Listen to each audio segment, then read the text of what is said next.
রামগিরির দুই কালে জুতা মারো তালে তালে ফাঁসি ফাঁসি চাই রামগিরের ফাঁসি চাই।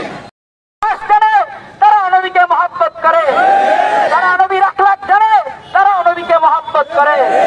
সুতরাং আমরা একটা কথাই জানি যে নবীকে নিয়ে কটূক্তি করে তার কোনো ধর্মীয় পরিচয় নাই, তার কোনো রাষ্ট্রীয় পরিচয় নেই, তার কোনো রাজনৈতিক পরিচয় নেই।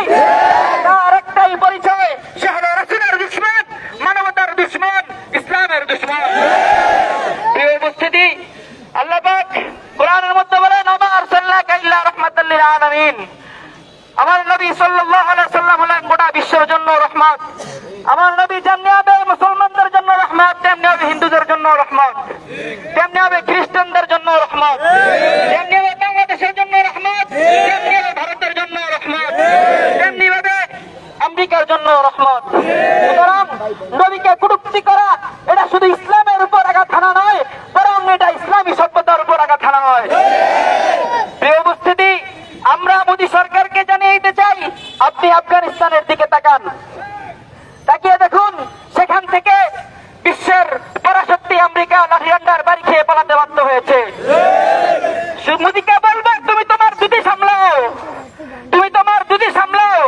সুতরাং পরিষ্কার ভাষায় বলে দিতে চাই, যদি নবীর অবমাননার বিচার না করা হয় তাহলে তোমাকে প্রকাশ করিয়ে ছেড়ে দেওয়া হবে।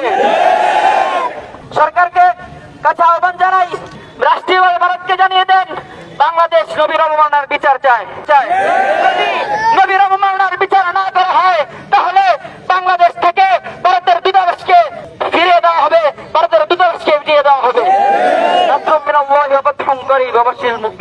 ইসলামের শত্রুরা হুঁশিয়ার সাবধান, বিশ্ব নবীর অপমান সইবে না রে মুসলমান, সইবে না রে মুসলমান। বিশ্ব নবীর অপমান, আমরা সবাই রাসূল সেনা, ভয় করি না বুলেট বোমা, ভয় করি না বুলেট বোমা। আমরা সবাই রাসূল সেনা। লিল্লাহি তাকবীর, আল্লাহু আকবার, বিশ্ব নবীর অপমান, সইবে না রে মুসলমান, নারে তাকবীর। আল্লাহু আকবার।